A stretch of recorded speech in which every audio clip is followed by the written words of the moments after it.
Hola, qué bueno que nos acompañan en este análisis. Hoy vamos a desarmar un caso de estudio realmente fascinante.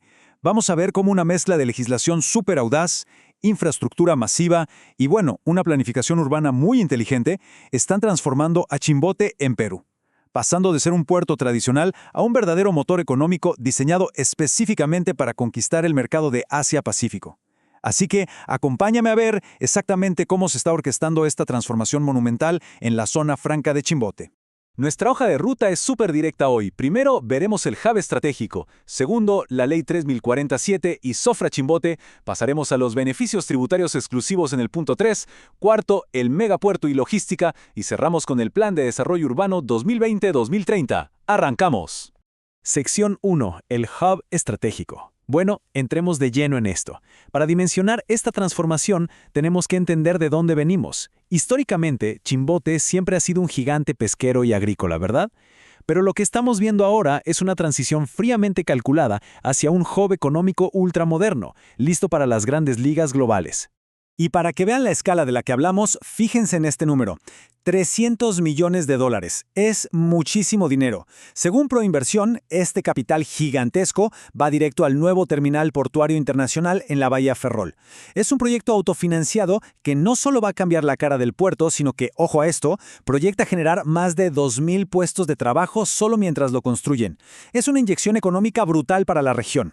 Ahora, si quieren entender el verdadero impacto logístico, imaginen este salto como pasar de andar en bicicleta a manejar un tren de carga de alta velocidad. Literalmente pasarán de mover unas 60,000 toneladas al año a 550,000. Pero el verdadero cambio de juego está en los contenedores. En la última década movían apenas unos 500 TEUs anuales, y con el nuevo diseño multipropósito y esas grúas pórtico enormes, esperan llegar a 450,000. Es multiplicar su capacidad por 900. O sea, esto redefine por completo las cadenas de suministro. Y claro, toda esta expansión colosal tiene un blanco muy específico: ser el puente logístico de oro para sectores clave como el minero, el pesquero y el agroindustrial. Imagínense a las industrias locales, que producen de todo, desde caña de azúcar hasta conchas de abanico, teniendo de pronto una vía rápida y directa hacia el vasto mercado de Asia-Pacífico. Es llevar la capacidad exportadora del país a un nivel completamente nuevo. Pasemos a la sección 2, la Ley 31407 y Sofra Chimbote. Porque, seamos sinceros, no puedes levantar un monstruo de infraestructura así sin un marco legal que lo soporte. Y ahí es donde entra la zona de economía especializada, la famosa ATEN 5. Lean este extracto conmigo porque no tiene pierde. La ley declara literalmente que la creación de la zona franca de Chimbote es una decisión de interés nacional y necesidad pública. Esto no es un simple capricho regional o un proyecto secundario, para nada. Con este sello, el Estado está diciendo: esta zona es una prioridad absoluta para el desarrollo de todo el país. Y bajo este paraguas legal se da luz verde a casi todo. La ley aprueba operaciones industriales, agroindustriales, servicios, procesos de ensamblaje, maquila, el paquete completo. Y esto está pensado a propósito para atraer inversión privada constante y fomentar que las empresas vengan y compartan tecnología. Es básicamente crear el ecosistema perfecto para hacer negocios de gran escala. Lo que nos lleva directo a la sección 3, los beneficios tributarios exclusivos. Y agárrense, porque aquí es donde radica el verdadero imán para las grandes empresas multinacionales. Ahora, lo verdaderamente interesante aquí es el contraste brutal. Normalmente, en el país, cualquier empresa paga un 29.5% de impuesto a la renta y un 16% de IGB. Es una carga pesada, ¿no?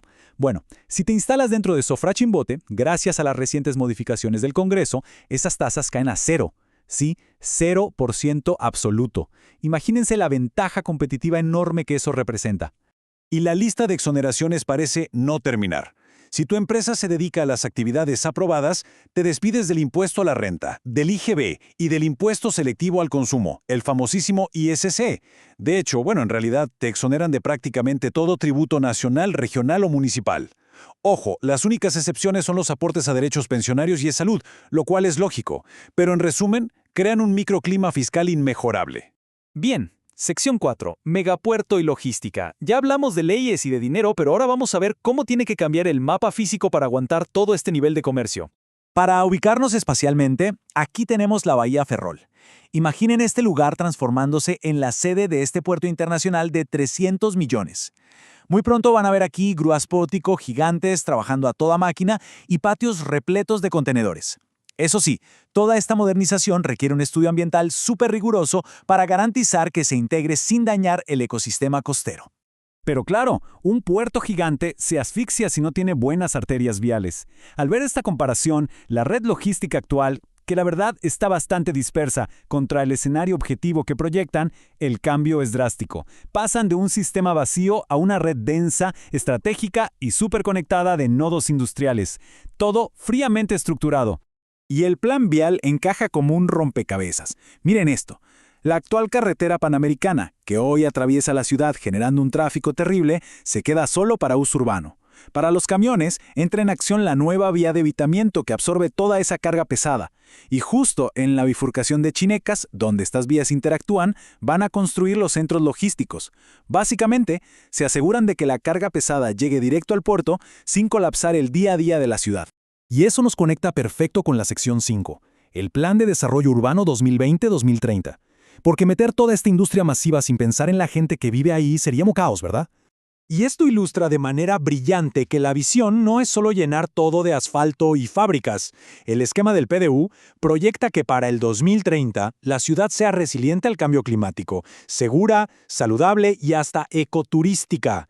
Es un intento súper ambicioso de equilibrar todo ese poder industrial con la protección del medio ambiente y los ciudadanos. Y si nos metemos a ver los esquemas espaciales de ciudad segura y ciudad ecológica, vemos que lo tienen todo fríamente mapeado. Planean proteger los ecosistemas frágiles y toda esa hermosa franja costera, al mismo tiempo que dotan a la población de infraestructura social, deportiva y de seguridad. Un balance absolutamente necesario para mantener una buena calidad de vida. En fin, el gran resumen aquí es que el Plan de Desarrollo Urbano busca evitar que el monstruo de la zona franca termine asfixiando a la localidad. Quieren lograr una movilidad urbana sostenible, proteger la biodiversidad a toda costa y aprovechar este boom para potenciar sectores tradicionales como el turismo ecológico, la agricultura y la pesca, todo conviviendo en un mismo lugar. Así que, después de ver toda esta evidencia, la pregunta cae de madura. Tenemos una ley potentísima respaldando la zona de economía especializada, beneficios tributarios soñados con 0% de impuestos para impulsar la exportación, una inyección de 300 millones en el nuevo terminal portuario, una logística inteligente gracias a la vía de evitamiento y un plan urbano que lo integra todo.